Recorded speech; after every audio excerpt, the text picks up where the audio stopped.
सोन्याशी काय नाही, 4 चाकी गाडी आहे, 2 चाकी गाडी आहे, घरी सगळे ती म्हणायची माय ते सगळे, पण माया मैत्रिणी म्हणतात माय तू सगळे पण टक्कल बी आहे. ही माऊली का अशी परेशान झाली म्हणे मला घ्या असा तुमच्याकडं पाहिलं की मला असा लगे जीवच लागत नाही त्या टकल्या. याले लागत आला ह्यो म्हणे काही काळजी करू नको, सोयाबीनचे जरशे भाव वाढू दे. मागच्या वर्षी सोयाबीन आणि या वर्षी सोयाबीन एकदा शिकतो, पण या टाकल्यावर इलाजच करतो तेच डॉक्टरच्याकडे गेला. ऐका, डॉक्टरच्याकडे गेला, डॉक्टरला म्हणे डॉक्टर या ट्रीटमेंटला किती खर्च येईल? डॉक्टर म्हणे कमीत कमी 3-3.5 लाख रुपये येईल. घरी आला, जेवायला बसला, बायको म्हणे माय तुम्ही दवाखान्यात गेलते? मग काय म्हणला डॉक्टर? काय नाही म्हणे 3-3.5 लाख खर्च येईल. म्हणे काय 3-3.5 लाख? म्हणे माय मग त्याच्यापेक्षा मला चपला हार करा ना. मग चपला हार जर मला केला तर मग मी टाकल्या संग जाऊ ना संसार करी. म्हणजे सोन्यावर आम्ही मण्यावर सोन्याच्या एवढं प्रेम करतो, पण तुकोबाला म्हणले या मण्यावर प्रेम नाही केलं आम्ही. कुठल्या मण्यावर महाराज? कंठी धरीला कृष्णमणी. तो जो कृष्णमणी आहे हा मणी आम्ही आमच्या कंठामध्ये धरला. बघा, मणी या शब्दाचा दुसरा अर्थ होतो हिरा. हिरा काय होतो? हिरा. जसं आपण म्हणतो की नाही, आता बघा आमचे अमोल महाराज मृदंग वाजवण्यामध्ये, आता यांच्यासारखा मृदंग वाजवणे बरेच जण आहेत. त्याच्यानंतर आमचे गणेश महाराज आहेत गायनामध्ये, त्याच्यानंतर आमच्या इकडे रामेश्वर भाऊ आहेत, सगळे गायन करतात. पण आता आमच्या विष्णू महाराजांच्या समोर माहीत आहे, तिकडे गणेश महाराजांच्या समोर, इकडे रामेश्वर भाऊंच्या समोर हे सगळे गायन करतात. पण माईक किती जणांच्या पुढे? 3 जणांच्या पुढे. का बरं? कारण गायन करणाऱ्या या सर्व जातींमध्ये हे 3 माणसं विशेष श्रेष्ठ आहेत. कळतं का तुम्हाला? गायन सगळे करतात. आता इथं मृदंग वाजवणारे कमीत कमी 4-5 असतील, पण या 4-5 लोकांमध्ये विशेष मृदंग वाजवणाऱ्याच्या जातीत आमचे अमोल विशेष. बाकीचे वाजवतात भजन असलं की खुब्यात गेलं, पण काम धकते काम. आता हार्मोनियम वाजवण्यामध्ये बरेच जण असतील, पण आमचे गुरुजी विशेष आहे. म्हणून यांना म्हणतात मृदंगमणी. काय म्हणतात यांना? मृदंगमणी, तालमणी, तालरत्न, गुणरत्न. गुणरत्न म्हणजे इकडं तिकडं नका बरं जाऊ, इथंच राहा. बरोबर आहे? हे काय झालंय? हे मृदंगमणी. मग मणी या शब्दाचा अर्थ काय? रत्न. मृदंगामधलं रत्न आहे. आता इकडं आमचे विष्णू आहेत, इकडं आमचे गणेश आहेत. हे कोण येतं? गानरत्न. हे कोण आहे? गानरत्न आहे की नाही? आमच्या इकडे बी हार्मोनियमवर असलेले महाराज. कशासाठी बोलायला लागलो मी? आणि मुलांमध्ये सगळे मुलं आहे, पण काही मुलांमध्ये काही विशेष कर्तृत्वानं श्रेष्ठ असलेली मुलं असतात घरामध्ये. मग त्याला काय म्हणतात? पुत्र रत्न. जे रत्न नेहमी असं ठाईतच असतं ते रत्न नाही, ते रत्न नाही. जे विशेष कीर्तीनं अगदी शून्यात असलेली परिस्थिती ज्यानं मोठी केली, गावात बी नाव केलं आणि पंचक्रोशीत बी नाव केलं महाराज. हे पुत्र रत्न. या स्त्रियांच्या मध्ये सगळ्या स्त्रिया आहेत, पण या विशेष या सगळ्या स्त्रियामध्ये एखादी स्त्री ही विशेष असते. जशा आमच्या आई साहेब जिजाबाई या विशेष स्त्रीमध्ये आल्या, म्हणून त्यांना स्त्री रत्न म्हणतात. काय म्हणतात त्यांना? स्त्री रत्न. रत्न म्हणजे मणी. मणी म्हणजे तुम्हाला असलेला तो हिरा. काय? हिरा आहे. म्हणून महाराज म्हणतात की हा कृष्णरूपी रत्न आम्ही आमच्या कंठामध्ये धरलं. बघा, कशाला म्हणायचं रत्न? कशाला म्हणायचं रत्न? ज्या वेळेला समुद्र मंथन झालं, त्या समुद्र मंथनामध्ये अमृतही सापडलं, तेही रत्नच आहे. आणि हलहाल विष सापडलं, तेही रत्नच आहे. माणसाला वाचवणाऱ्याच्या जातीमध्ये जे श्रेष्ठ आहे त्याला अमृत म्हटलं, आणि मारणाऱ्याच्या जातीमध्ये एक श्रेष्ठ आहे त्याला विष म्हटलं.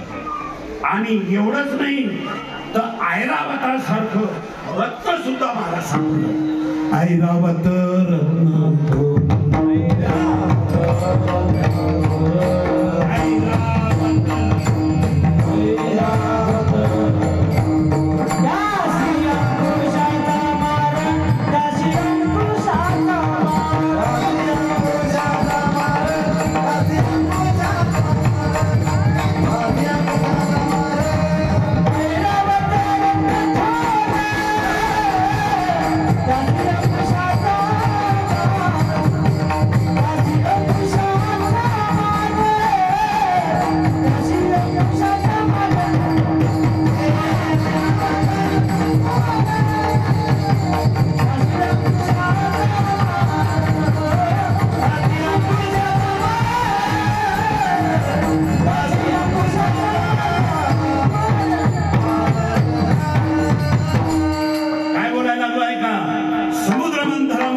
रत्न सापडलं, अमृतासारखं रत्न बाहेर आलं, विषासारखं रत्न बाहेर आलं.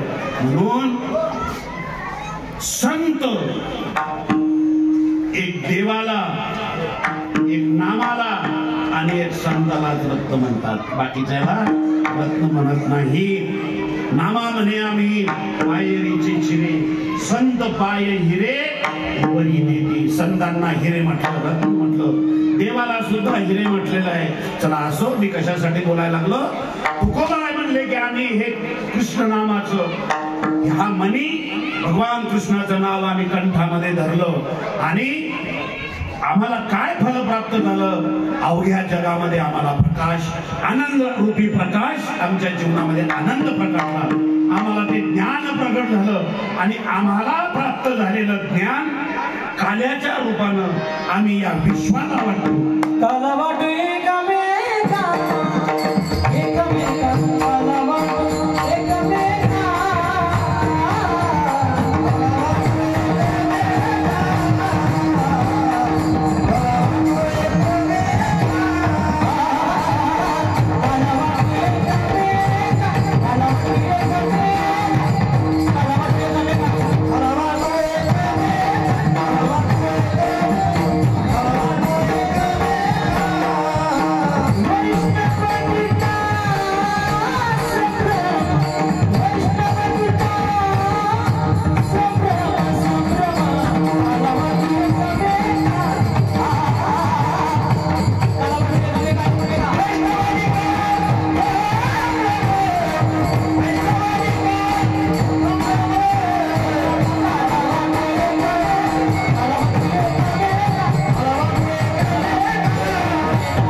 संतांच्या आमच्यावर काय उपकार आहे.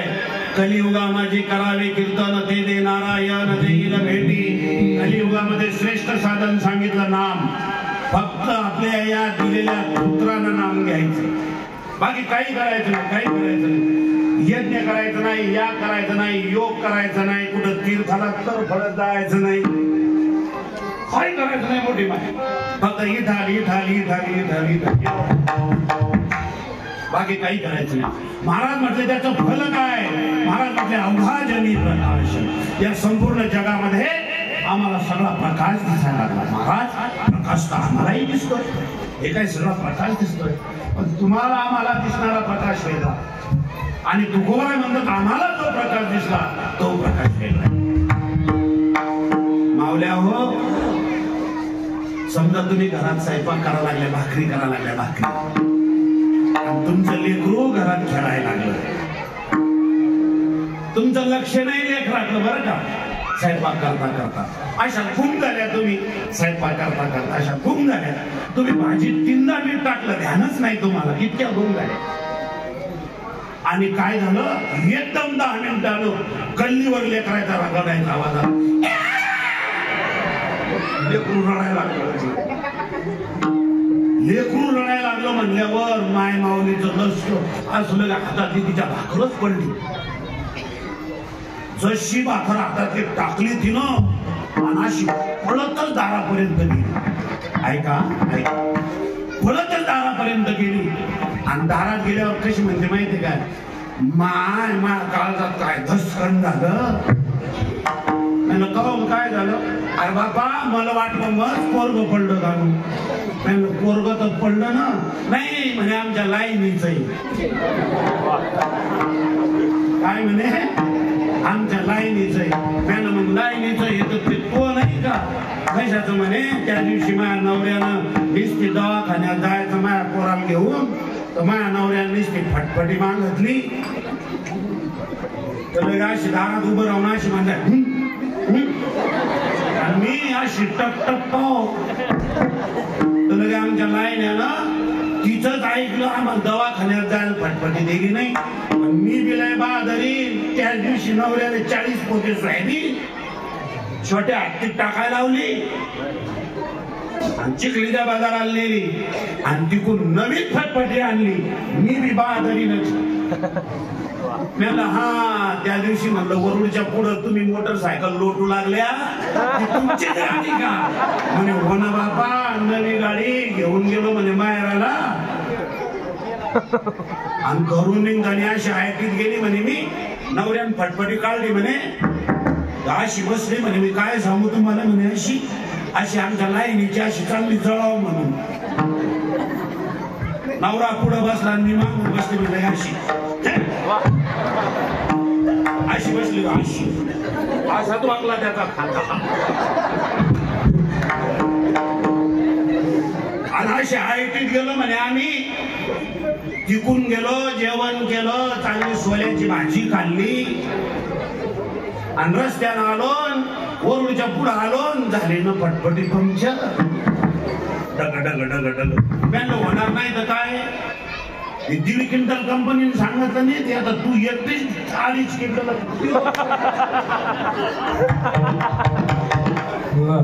काय बोलायचं मला लक्षात आलं का.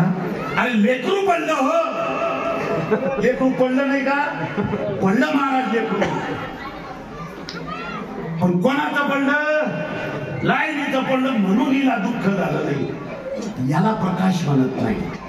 नाथ बाबांनी आणलेलं पाणी तीर्थ कोणाला पाजलं आणि आपले गाढव माय बापाला पाहिजे ना.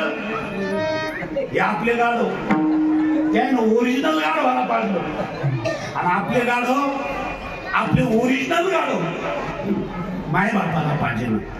महाराज म्हटले याला औषध प्रकाश म्हणत नाही. जे तुम्हाला दिसर महाराज ते भगवंताचं स्वरूप दिसायला पाहिजे त्याला म्हणायचं आपल्याला अवघाजनी प्रकाश. विठाला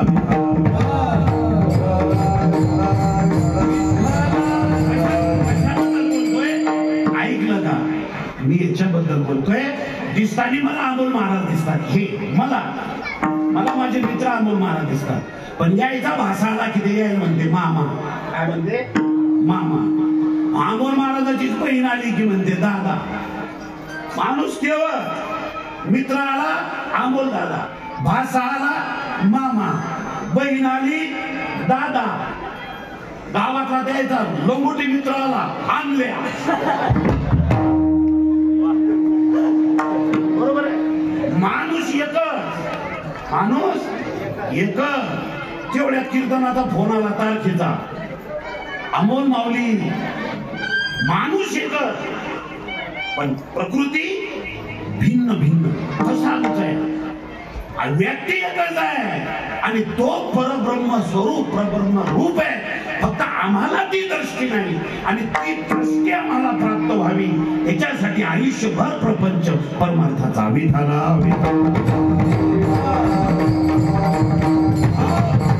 आणि म्हणून तुकोबाला म्हटले की आम्हाला जे प्राप्त झालेले ही दृष्टी की सगळ्या जगामध्ये जे जे भेटे भूत ते मानते भगवंत. मला जे भेटल त्याला मी देवच मानेन आणि अनुभव आला. अरे त्या मंबाजीनं तुकोबाराला किती मारलं पण तरी संध्याकाळी तुकोबारा गेले. मंबाजी तुम्ही नसल्यामुळं मजा येईल कीर्तनाला.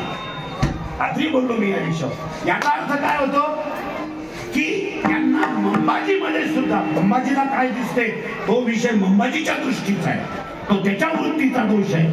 पण तुकोबारांची जी वृत्ती भगवंताच्या नामस्मरणामुळे जी अवघाजनी प्रकाश बघण्याची झाली ती वृत्ती महत्वाची. आपल्याला जगात दिसला नाही तर चालत दादा, पण भावात भाऊ दिसावा, मायबापात मायबाप दिसावे. आम्हाला फक्त सासू सासऱ्यातच सासू सासरे दिसतात है की नाही, बाकी आम्हाला कोणात काही दिसत नाही. म्हणून महाराज म्हटले की आम्हाला जो हा ज्ञानाचा काला प्राप्त झाला तो काला आम्ही एकमेकाला वाटू आणि या अवघ्या जगामध्ये भगवंताचं दर्शन करण्याची दृष्टी आणि ही नजर आम्ही सगळ्यांना प्राप्त करून देऊ. ही साधना आणि ते साधन आम्ही या जगाच्या हातामध्ये देऊ. तुकोबाराय बोलले. आणि महाराज म्हटले बघा हा जो काला आहे ना आम्हाला प्राप्त झालेला, हा प्राप्त झालेला काला हा कोणालाही प्राप्त होत नाही. हा आम्हाला झाला आणि हा आमचा स्वाभिमान आहे. आम्हाला प्राप्त झालेला काला हा स्वाभिमान आहे आम्हाला. आम्ही तो जे बाकीचे आहेत ज्यांना अधिकार नाही आम्ही त्यांना तो वाकडं लावत लावत लावत लावत आम्ही त्याचं भक्षण करू. कशासाठी? वडिलांनी जर बाजाराहून खाऊ आणला लहानपणी आपण काय करायचो, आपल्या जवळ ठेवून द्यायचो खिशात आणि दुसऱ्याचा अगोदर खाऊन घ्यायचं आणि त्याचा खाणं झाला की मग आपली हुशारी बाहेर निघायची आणि मग एक एक शेवाई त्यानं वाकडं लावत आपण खायचं आणि मग त्याला वाटायचं माझ्या जवळचा खाऊन घेतला आणि आता हा वाकुल्या दाखवत मला खातोय. याच्यामध्ये जो आनंद आहे तो आनंद हा वाटण्याचाही आहे आणि भगवंताच्या स्वरूपाचं ते आनंद आणि भगवंताच्या स्वरूपाचं सेवन ते करण्याचा एक तो ते साधन आहे. अभंगाच्या तिसऱ्याच्या वाटुलिया ब्रह्मादी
काल्याचा अधिकार नाही.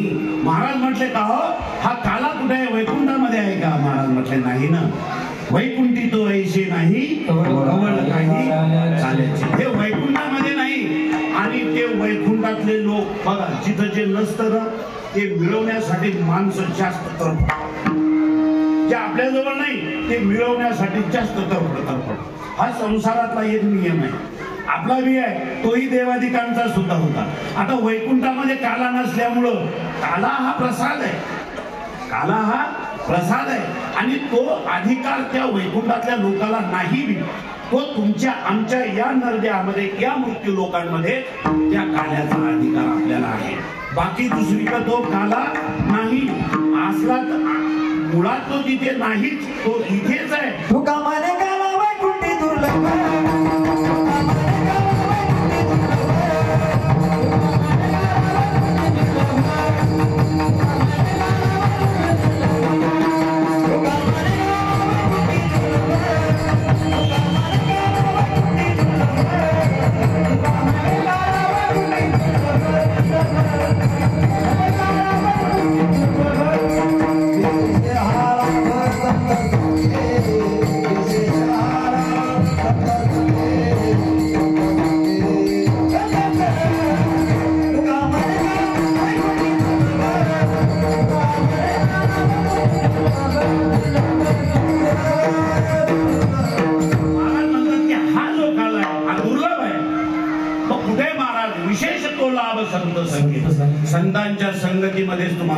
तुम्हाला प्राप्त होतो. चला असो म्हणून तुम्हाला आम्हाला मिळालेला हा नरदेह हा अतिउत्तम आणि याच नरदेहामध्ये तुम्हाला अनंत जन्माचं दुःख हे तुम्हाला संपवण्याची ही संधी आलेली आहे. लोक म्हणतात काय दिलं आम्हाला, काय दिलं तुमच्या त्या देवानं, अशी मुस्कानात हाणावगानी काय दिलं, अरे काय दिलं नाही तुला ते सांग दादा.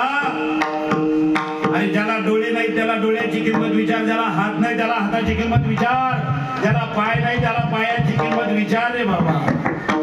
अरे एक दात पडला महाराज 10-11 हजाराच्या कमी बसत नाही. चालू कीर्तनात एक जण म्हणे महाराज कशा 10-11 हजार पाहिजे, मी 1000 रुपयातच बसवला.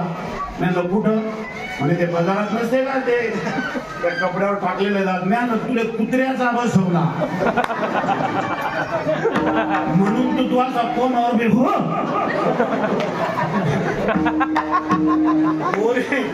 ओरिजिनल दात ते नाही भेटत, ओरिजिनल दात भेटत नाही तुम्हाला तेवढ्या 10 ते 11 हजाराचा 15 हजाराचा जसा घेतला दात हा दात. आणि आम्ही काय खाऊन पाडले, एवढा सुंदर दिलेला हे देह उकंड्यापेक्षा व्यक्त करून टाकला. आणि उकंडा बरा उकंडा, काही काही उकंडे लय चांगले आणि काही काही उकंडेला असे की त्याला उकंडा म्हणायची लाज वाटते. एवढा सुंदर दिलेला आपल्याला हाणार देह आहे ना, एवढा सुंदर आहे.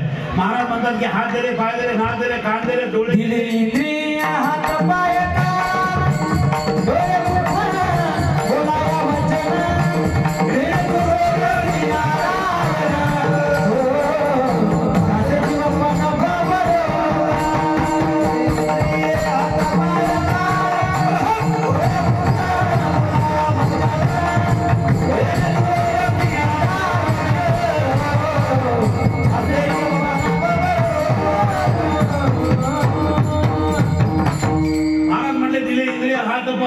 डोळे मुख बोलाया वचन कशासाठी दिले महाराज. काही तिकडं तिकडं पुस्तक पाहू नका, गाथा उघडू नका.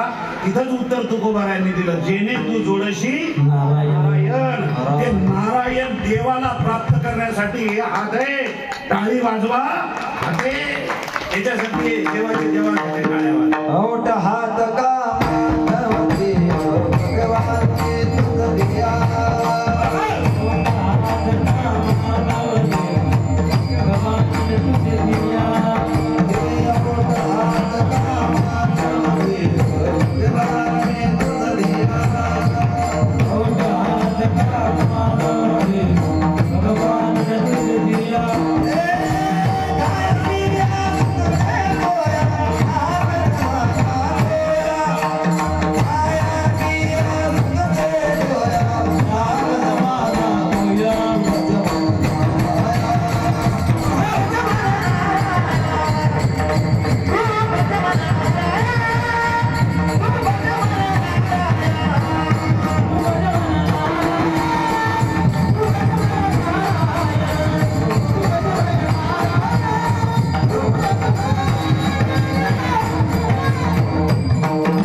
ये फल पाया कौन किसी का साथी यारो.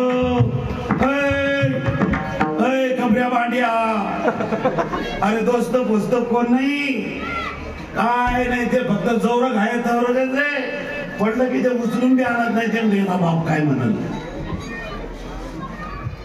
अरे लक्ष कवरेशी गिरकिनारी ये फल पाया कहत कबीरा सुन भाई साधो. आणि म्हणून महाराज हे ज्याच्यासाठी दिलं त्याच्यासाठी वापर करा. याच्यावर बी नाही भरोसा ठेवू नका. महाराज म्हटलं इसकानं झालं की कोण पण आहे, काय तू सांगतो माझ्यासारखं तर कोणी नाही. इसकानं झालं की कोण पण आहे, देखत नाही नो मी मिट्टी मिला, अपने खातर महल बनाया, म्या घर बांधलं. अरे तू मेल्यावर 10 मिनिटं ठेवत नाही तू घरात, उचला उचला पाहुण्याला फोन करा. ते म्हणजे पोरगी लांब आहे, ते म्हणजे तिला कळूच नका, आमच्या पाहुण्याला कळू नका.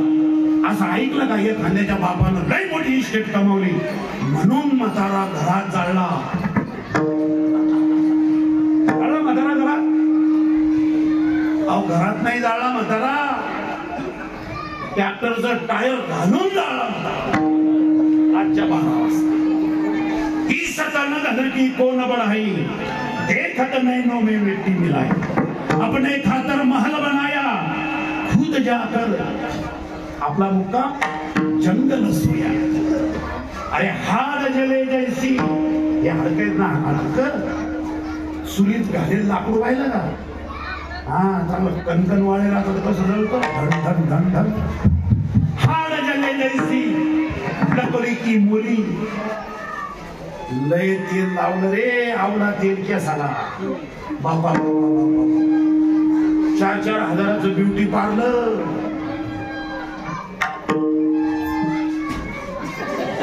आणि दादा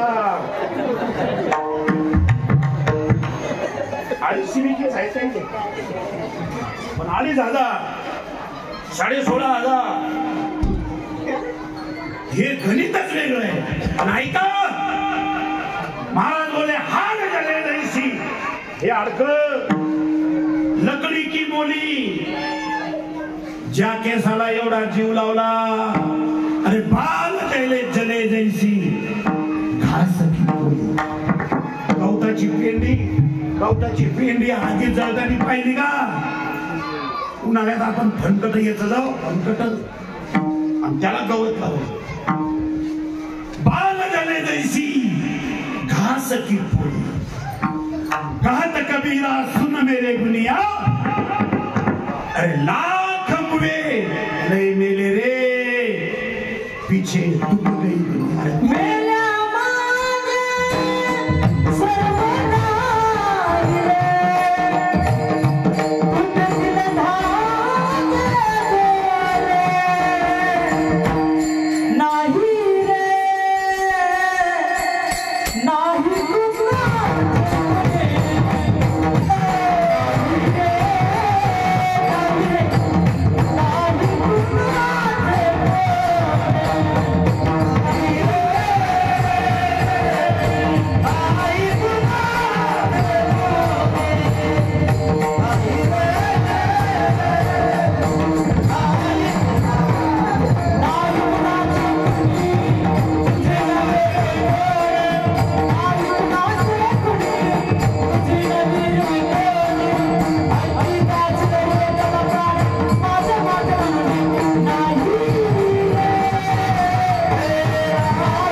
पोरगी बस स्टँडवर उतरली की अशी बाबा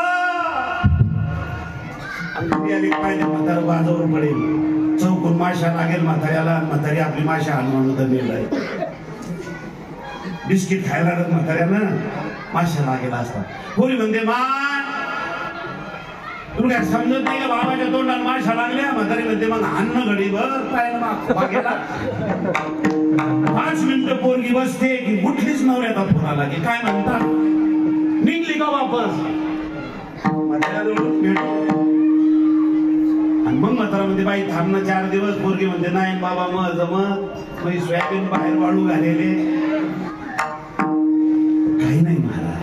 आणि म्हणून जे तुम्हाला प्राप्त झालं हे शरीर, याचा योग्य उपयोग करा. भगवंताला प्राप्त करण्यासाठी करा. आणि तो भगवंत तुम्हाला एकदा प्राप्त झाला महाराज की महाराज म्हटले अवघा जनी प्रकाश विठोबाय.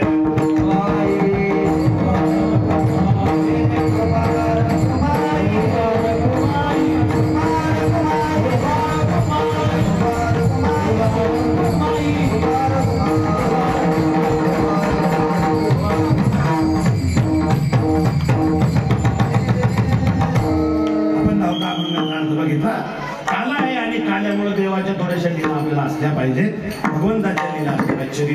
विचारावे केले देवे गोकुळामध्ये जे भगवंतानं चरित्र केलं, भगवंताच्या लीला आहे, कृष्णाच्या लीला आहे. एक 10-15 मिनिटांमध्ये आपण भगवंताच्या लीला बघणार आहोत आणि आपल्या सेवेला पूर्ण विराम देणार आहोत. कारण आपल्याला वेळही झाला अगोदर आहे की नाही. आणि पुन्हा गावात जत्रा आहे, रेवड्याचे दुकानं, लाह्याचे दुकानं असे टकटक दिसायला लागले. माय कवा आवडतो हा बाबा कीर्तन, कवा एकदा रेवड्या घेते आहे की नाही. मुरमुरे घेऊन ठेवू नका, तुमच्याकडे काम नाही पडत, त्याचं पडत का ते नका घेऊ. कशासाठी बोलायला लागलो ऐका.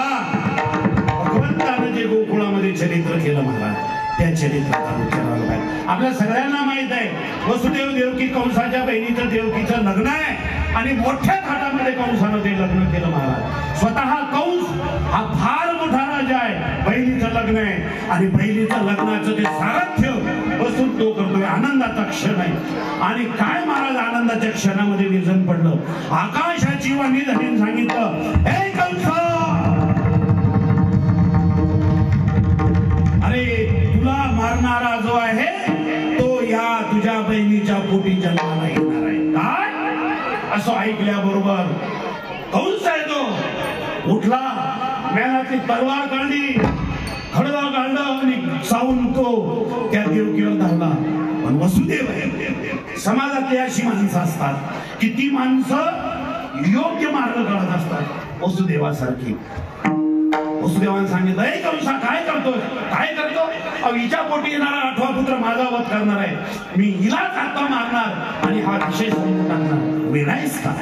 अरे बहिणीच्या हत्येचं पातक तुझ्या डोक्यावर येईल. एक काम कर, हिच्या पोटी येणारा 8वा पुत्र तुला आणून. असं जर झालं तर याचं पाप वाढणार नाही. म्हणून लगेच संत आले, नारायण नारायण. वेळा झालाच का कंसा. आणि पहिलाही 8वा होऊ शकतो आणि 8वाही पहिला होऊ शकतो. पुन्हा वसुदेवाने सांगितलं की प्रत्येक पुत्र तुझ्या जवळ आणून देईल. आणि मग कंसानं वसुदेव देवकीला बंदी खाण्यामध्ये टाकलं आणि जेवढे जेवढे जेवढे जेवढे लेकरं जन्माला आले प्रत्येक लेकरू वसुदेवानं कंसाच्या जवळ नेले.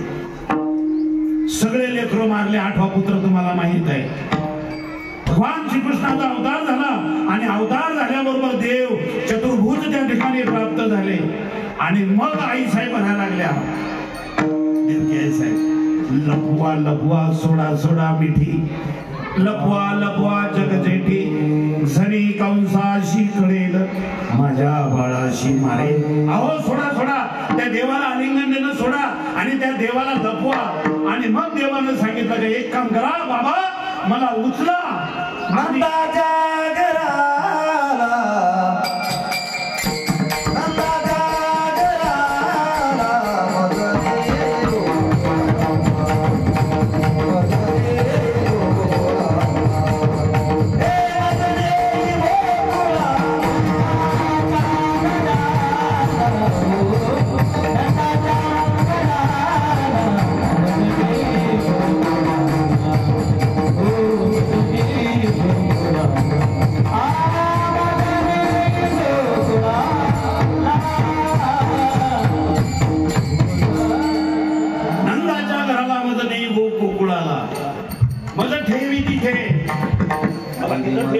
माया उपजली आणि त्या मायेला इथं घेऊन आहे की नाही. आणि अशा पद्धतीनं वसुदेवानं देवाला टोपलीमध्ये घेतलं, उचलला कमलापती पायाची बंधने. देव डोक्यावर घेतला की बंधन संसाराचं राहत नाही, असे ते बंधनं गळाले. वसुदेवाने देवाला त्या टोपलीमध्ये टाकलं आणि घेऊन निघाले. यमुनावती मध्ये तिला दर्शन घ्यायचंय आणि तिनं तिचा भोग चढला. अचाट गोष्ट देवाला अंगुठा लावला. यमुना माता शांत झाली आणि तिकडे महाराज वसुदेव महाराजांनी नंदराजाच्या वाड्यावरती भगवंताला ठेवलं, आईसाहेबांच्या पुढं देवाला ठेवलं आणि तिथे उपजलेली माया घेऊन पुन्हा नंद बाबा इकडे त्यांच्या कारागृहामध्ये आले. आल्याबरोबर पुन्हा ते बंधन वगैरे पडली. कथा भाग आपल्याला सगळ्याला पाहायचा नाही. जेव्हा गोकुळामध्ये तिकडे नंदराजाच्या घरी भगवान श्रीकृष्ण गेले आणि बलरामदाला अगोदरच तिकडे आले होते. कशासाठी बोलायला लागलो, देव गोकुळामध्ये वाढायला लागले कारण टाइम घड्याळ वाढायला लागले. देव गोकुळामध्ये लहानचे मोठे व्हायला लागले. जसे जसे देव मोठे व्हायला लागले तसे तसे देवांचे मित्र वाढले. काय गोकुळातले सगळे मित्र जमा केले देवानी आणि विचारलं, का रे पोरं, एवढा मोठा तुमच्या घरी दूध वगैरे तूप आहे सगळं आहे, पण तुम्ही असे वाकडे शिकडे कसे काय वाळायचे? पोराने सांगितलं, देवा दूध आमच्यासाठी राहत नाही, तूप आमच्यासाठी राहत नाही, मग रे आमच्या आया त्या मथुरेच्या बाजाराला घेऊन जातात आणि आमच्यासाठी काही शिल्लक राहत नाही. असं? अरे मग तुम्ही मागायचं ना तुमच्या आईला. त्यांनी सांगितलं, नाही देव. देवानं संघटना केली. काय केली? संघटना केली आणि त्या संघटनेचं नाव दिलं शौर्य संघटना. आणि सांगायचं, पोरं तुमची आई तुम्हाला देत नाही ना, आपण आता जायचंय आणि आपण आता डाका टाकायचा आणि चोरून दही दूध दोन्ही खायचं. बघा लोक म्हणतात तुमचं रामायण महाभारत काय देते. छत्रपती शिवरायांनी आई साहेबांनी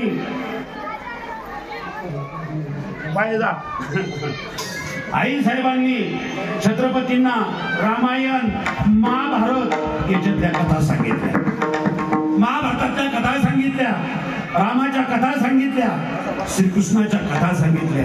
आणि काय सांगितलं? शिवा, अरे भगवान श्रीकृष्ण मथुरेमध्ये कंसाच्या बंदीखान्यामध्ये जन्माला आले, पण बघ जीवनामध्ये एवढं आलेलं दुःख ज्या भगवंताला कळत नव्हतं अशा अवस्थेमध्ये स्वतःवरचं दुःख भगवान श्रीकृष्णाने बंदी खाण्यातून बाहेर पडण्यासाठी केलं. ऐका, माझ्या राजांनी जे आईसाहेबांनी शिकवलं लहानपणी ते माझ्या राजांनी जीवनामध्ये किती तंतोतंत त्याचा अवलंब केला.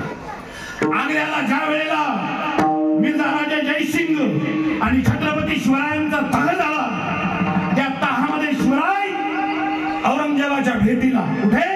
आग्र्याला गेल्याबरोबर माझ्या राजाला कैदेमध्ये टाकला. ऐका, आमचे धर्मग्रंथ आम्हाला काय देतात? आम्हाला घेता आलं पाहिजे. आम्हाला जर त्याच्यातून घेता आलं नाही, रामासारखे एक वचन, एक वाणी, एक पत्नी, लक्ष्मणासारखं भावावर भावाचं प्रेम, सीताई सारखं पातिव्रत्य आणि घराच्या प्रती, आपल्या घराच्या प्रती सीताई साहेबाची मांडवीची श्रुतकीर्तीची समर्पित भावना हे रामायणामधून आम्हाला मिळतं.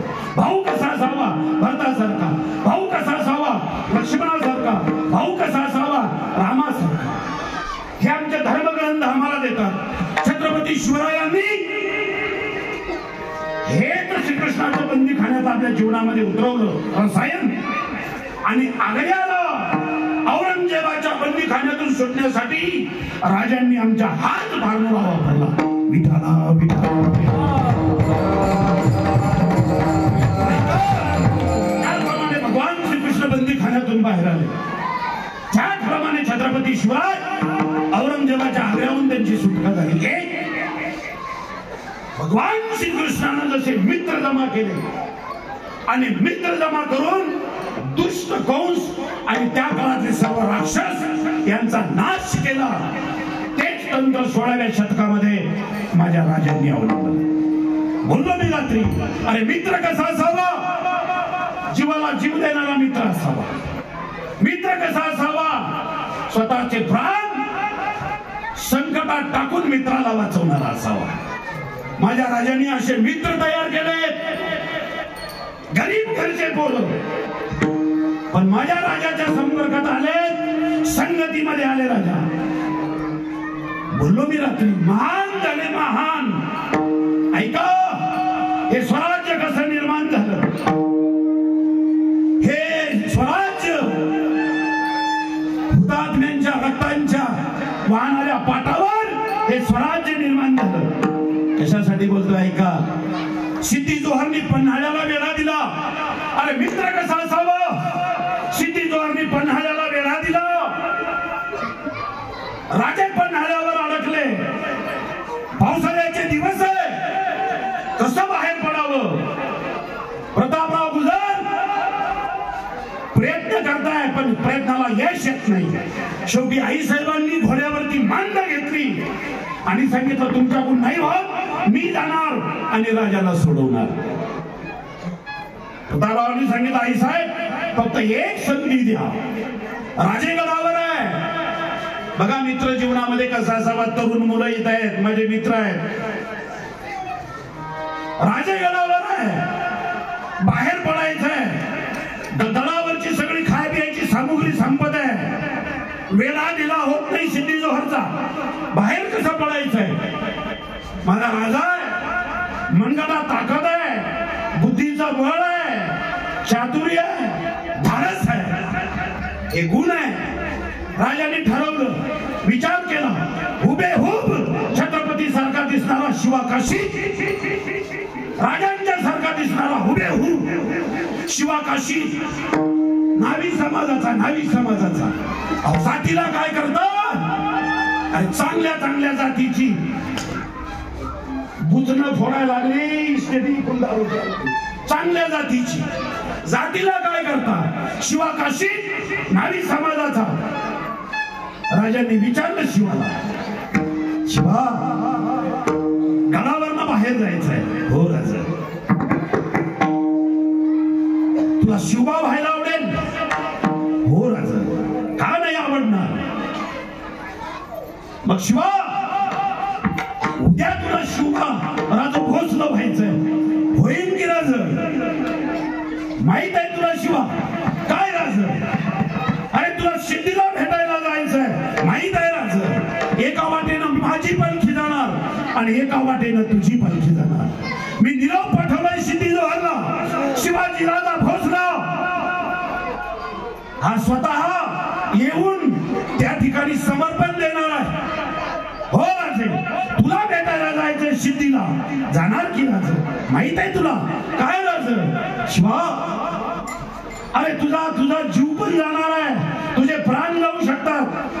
राजा या स्वराज्यासाठी एक शिवा काशीत काय? राजा या स्वराज्यासाठी हजारो शिवा काशी तुमच्यासाठी प्राण देण्यास तयार असतात. दुसरा दिवस उजळला. शिवरायांची कपडे, शिवरायांचा अंगरखा, शिवरायांची मोजडी, शिवरायांचा भगवा टोप आणि शिवरायांची ती मॅन तलवार शिवाकाशीच्या कमरेला बांधली. दिसायला हुबेहूब प्रति शिवाजी शिवाकाशी. पालखीमध्ये बसला. एका पालखीत शिवाजीराजे बसायला चालले, शिवाकाशीला भेटायला आले. गळा भेट झाली, उरभेट झाली आणि शिवाजीराजांच्या डोळ्यातले उष्ण अश्रू शिवाकाशीच्या मानेवरती पडले.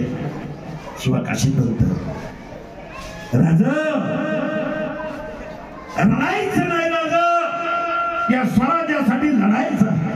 माझ्या राजांच्या डोळ्यातले अश्रू शेवटचा क्षण मी घेत असताना हे बघण्याची मला इच्छा नाही. राजा पाठीवरती थाप द्या, डोक्यावरती आशीर्वादाचे हात ठेवा. राजा ही मोहीम फक्त केल्याशिवाय राहणार नाही.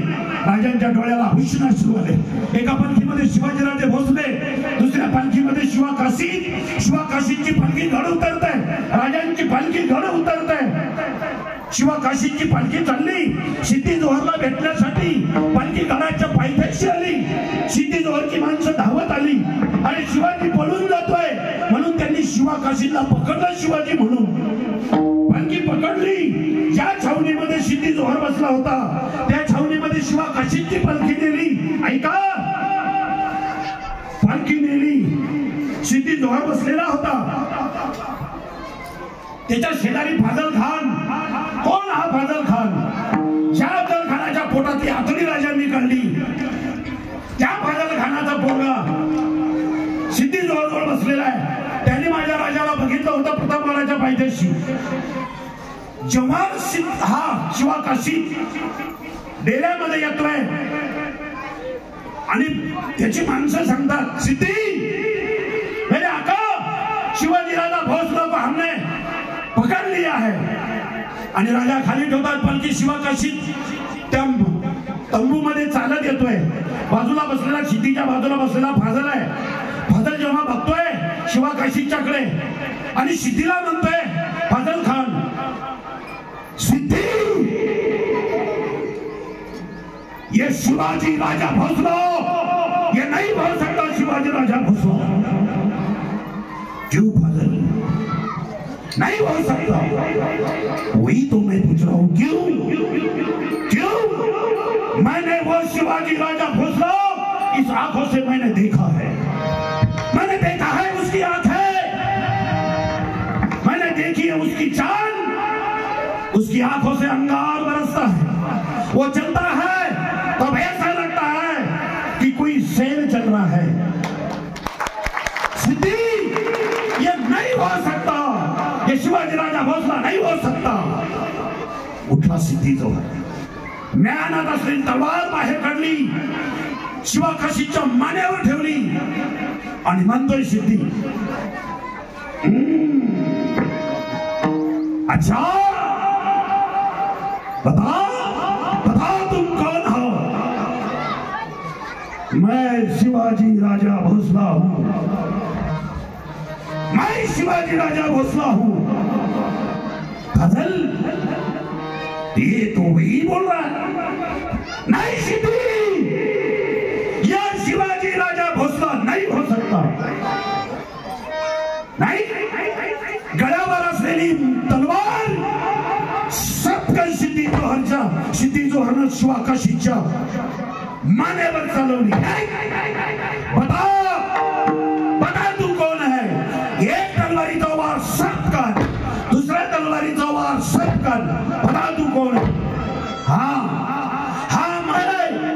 मैं शिवाकाशीत हूँ, मैं शिवाकाशीत हूँ।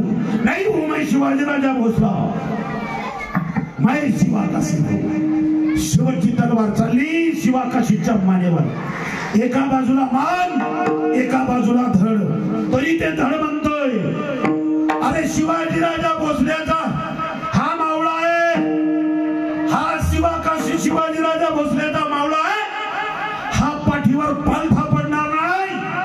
तो शिवाकाशी आपले गुडघे टेकून त्या ठिकाणी शिवाजी राजा भोसल्यांच्या प्रती नम्र भावाने नतवत असताना तो पालथा पडला नाही, आणि म्हणून मावळा कधी पालथा पडत नाही।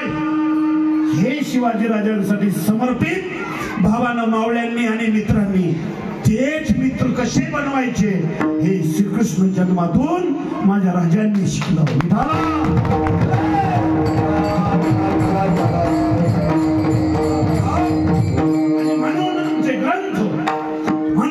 शास्त्र, आमच्या ग्रंथाचा, आमच्या शास्त्राचा, आमच्या इतिहासाशी हा संबंध आहे। याच्यातून तयार झालेली आमची संस्कृती आहे। आमची संस्कृती महान का? तर आमच्या या सगळ्या धर्मग्रंथातून हे आचारशील, आचार शुद्ध जीवन याचा आदर्श आमच्या महान महान संतांनी आणि वीरांनी आम्हाला दिलेला आहे। तोच श्रीकृष्ण गोकुळामध्ये जेव्हा भगवंत चोऱ्या करतात सगळ्या कटाळ्या महाराज, सगळ्या गवळणी कटाळ्या, त्यांनी सांगितलं, बस झाल्या देवा तुझ्या चोऱ्या होतात। माय आई साहेबांच्याकडे गेल्या आणि सांगितलं, अगं तुझा हा काना आमच्या घरी येतो, माझ्या पोरीला पाहायला पाहुणे आले, रांगोळी घातल्या, तुझा काना त्या रांगोळीवर सुसू करून गेला। बाई तुम्ही मोठ्या घरच्या म्हणून आम्ही हे गोकुळ सोडून जायचंय का? काहीतरी त्या पोराला सांग। यशोदे कृष्णा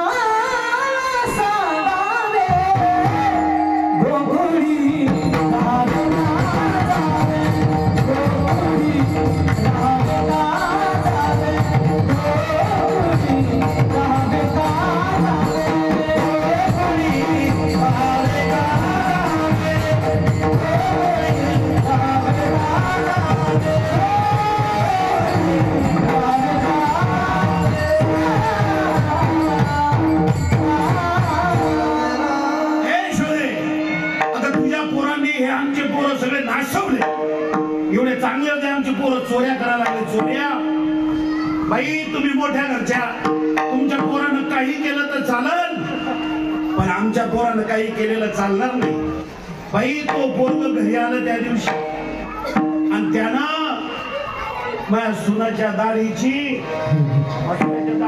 सुनाच्या गाठ मारली कोणाला सुटेन बाई ती. काय सांगू तुला, अगं आमच्या घरी आला आमच्या कोट्यातले सगळे वासरं सोडून गेले. सगळ्या वासरांनी गाईला दूध प्याले.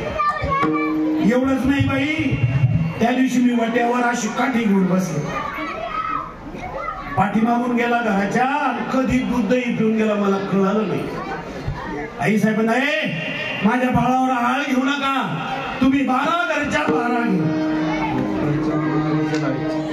आळ घेता शरंदरा आळ घेताय, मला आवडणार नाहीये. कृष्ण म्हणतो आई बघणं ग, माझ्यावर सगळे आरोप करतात. आई साहेबांनी सांगितलं मला पकडून द्या. आमच्या मोठी मायासारखी म्हातारी होती. म्हातारी म्हणे पकडून द्यायचं का, बार उद्या तुला पकडून देते. म्हातारी काठी घेऊन मोठ्यावर बसली. बाकीच्यांनी सांगितलं देवा म्हातारी काठी घेऊन बसले, आज हिच्या घरी टाका. सगळेजण आत गेले, दही दूध खाल्लं आणि म्हातारीच्या लक्षात आला आवाज आला म्हणून म्हातारी गेली आणि कृष्णाच्या हाताला धरलं. तुझी आई पुरावा मागते ना, चल तुझ्या आईला आता पुरावा देते. कानाच्या हाताला धरलं आणि चालले तिकडे यशोदेच्या वाड्याकडे. कशासाठी बोलतोय, तितक्यात म्हातारीचा नातू आला. कृष्णानं आपला हात सोडून घेतला आणि म्हातारीच्या हातात म्हातारीच्याच नाताचा हात दिला. चालली म्हातारी वळत, चाल मेल्या, चाल मेल्या, तुझ्या मायला सांगते तर देते पुरावा. आणि कृष्ण घरी जाऊन यशोदेच्या बाजूला उभा. आई तुला सांगितलं ना मी, ह्या बाया खोट्या बोलतात, बघ आता ती म्हातारी येते. म्हातारी आली, चाल मेल्या, चाल मेल्या, तुझ्या मायला सांगते आता. पोरगं म्हणते अहो म्हातारीने तू नातू ये, तू नातू ये. म्हातारीने दिसायचा नातू, बाकीच्या दिसायचा कृष्ण. फरफर ओढत नेला आणि आवाज दिला म्हातारीला, यशोदे तुला पुरावा पाहिजे ना, हे घे तुला पुरावा. कृष्णाने आई साहेब ओट्यावर उभ्या आल्या. काय ग तुला पुरावा पाहिजे ना, हे बघ तुझं पोरगं. आई साहेब म्हणे म्हातारी तूच पाय बरोबर कोण येतो. मग म्हातारीने पाहिलं आणि म्हातारी म्हणते मेल्या तू कवा आला. अशा देवाच्या खोड्या. पण एक दिवस आई साहेबांनी स्वतःच्या घरामध्ये देवाला चोरी करताना पाहिली. आई साहेबांनी बस कृष्णा तू चोऱ्या करतो आणि आपल्या घरामध्ये चोरी करायला लागला तू, बस आता बस झालं. आता उद्या तू गाई सोडायच्या आणि गाई घेऊन तू मनाला चाल. गोधने गोधने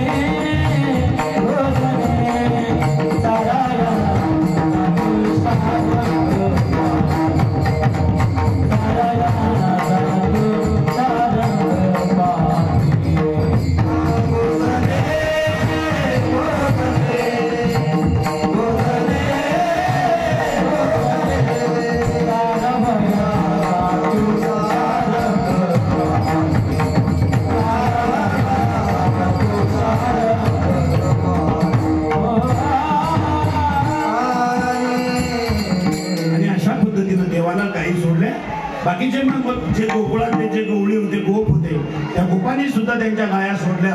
गाया काही कमी नव्हत्या महाराज, लई मोठ्या गाया होत्या. त्या सगळ्या गाया सोडल्या आणि यमुनेच्या तीरावरती वनामध्ये गाई चालायला गेल्या. बाकीचे म्हणायला लागले देवा या सगळ्या गायी आम्ही ओळखतो, फक्त मनेरी जेवढी तू मन मन मन देवाशिवाय आम्हाला जात नाही. देव म्हणे काही हरकत नाही. आणि अशा दिवसभर दररोज गाई राखायच्या, घरी आणायच्या, गाई राखायच्या. एक दिवस असे खेळ खेळले भगवंत आणि गोप म्हणायला लागले देवा अरे लय वेळ झाला, सकाळपासून दिंडी झाली, स्वयंपाक तयार झाला, वास यायला लागला, सगळे वाट पाहायला लागले कधी आवरते कधी आवरते. अरे भूक लागला, अरे खांद्यावर भार आहे, पोटामध्ये भूक आहे देवा, काय खेळ आहे याची. बस झालं, देवाने सांगितलं काही हरकत नाही, सगळेजण या ठिकाणी फेर धरून बसा आणि ऐका यमुनेवर कोणी हात धुवायला जायचं नाही. का तर त्या यमुनेच्या डोहामध्ये ज्यांना अधिकार नाही असे लोक येऊन बसले आणि अधिकार नसलेले लोक जेव्हा बसतात तेव्हा समाजामध्ये विकृती निर्माण होते. म्हणून यमुनेवर तुम्ही जायचं नाही. मग जो तुमचा हात भरेल तो तुम्ही तुमच्या पिढीला पुसून घ्यायचा आहे. अशा पद्धतीच्या भगवंतांनी सूचना दिल्या. गोल फेर धरून बसले गोपाल. भगवंतानं स्वतःची शिदोरी काढली, सगळ्या गोपांनी आपापल्या शिदोऱ्या काढल्या, शिदोऱ्या एकत्र केल्या, भगवंतांनी त्याचा कला केला आणि तोच कला संपूर्ण गोपांना त्या ठिकाणी वाटला. पुंडरी कवरदा कृष्ण भगवान की जय. विठाल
वैष्णवनिका संभ्रम वाकुलिया ब्रह्मदिका उत्तम रूपालाभो काला वाटो एकमेका वैष्णवनिका संभ्रम तुका म्हणे भूमंडळी आम्ही बळी वीरगड असो याच्यामध्ये येत अवकाश अभंगाचा वापर करण्याचा आणि देवाच्या लीला बघण्याचा आपण या ठिकाणी बघितलं महाराज ज्यांच्या मुखाविंदातनं आपण या ठिकाणी सुंदर अशी भागवत कथा या ठिकाणी ऐका ऐका ऐका ऐका ऐका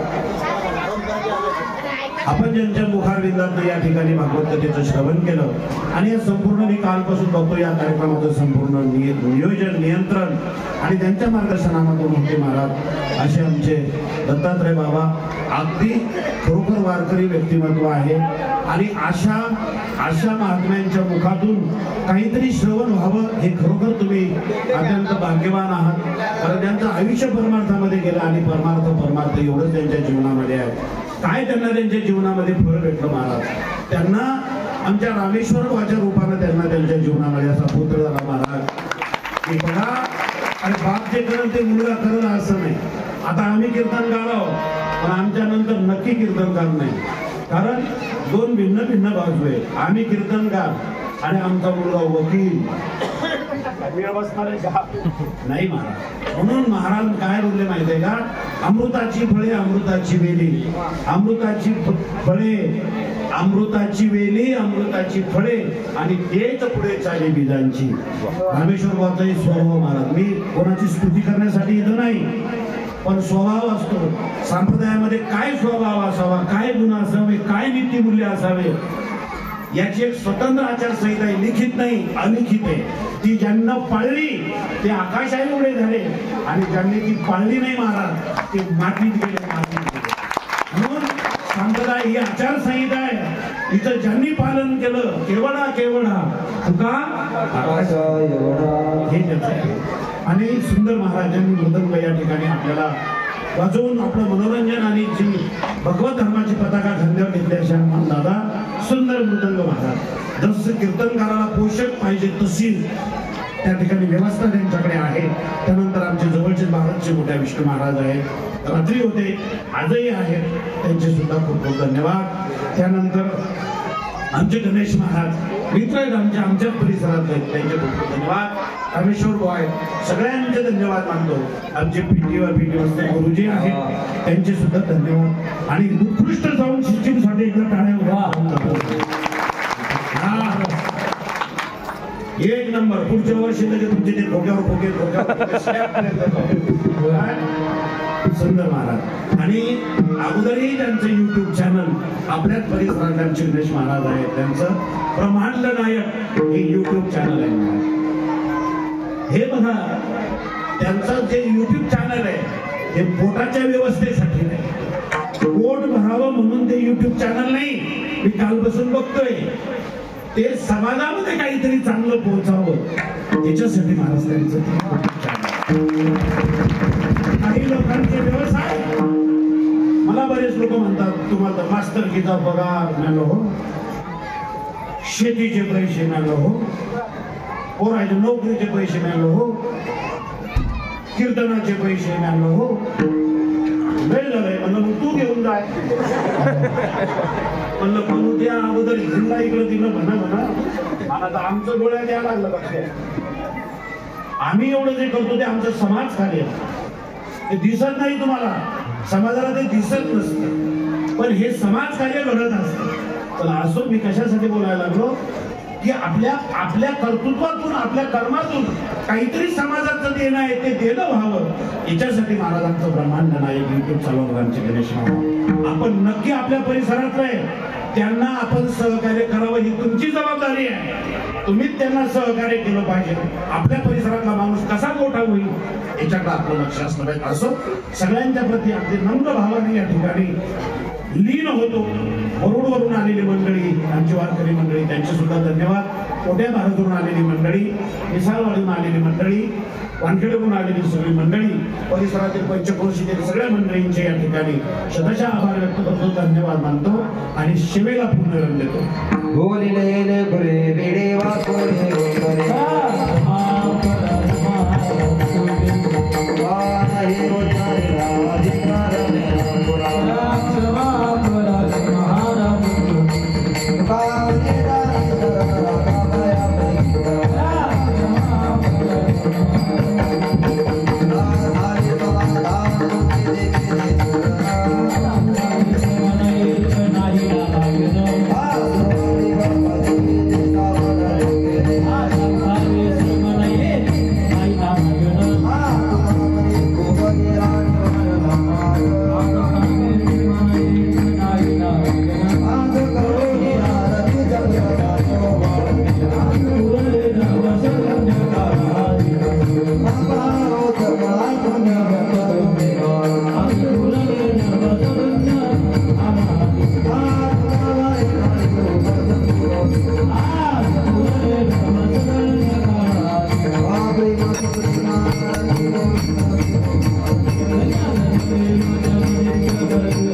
Yeah.